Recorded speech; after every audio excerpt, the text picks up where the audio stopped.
So sa mga kabayan na gusto mag-withdraw ng pera galing Pinas through GCash, so pwede dito sa mga convenience store.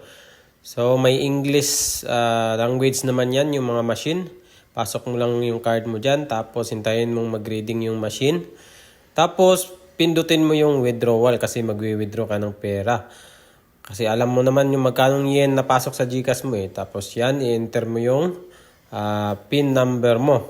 And then, kasunod niyan, i-confirm mo lang. Tapos, other amount ang pindutin mo. Kung wala dyan, wala 5, 1, 2. So, other amount kasi ang i-withdraw ko is 4 na lapad. So, hindi nakasulat doon. So, ayan, tinatype ko lang, 40,000 yen.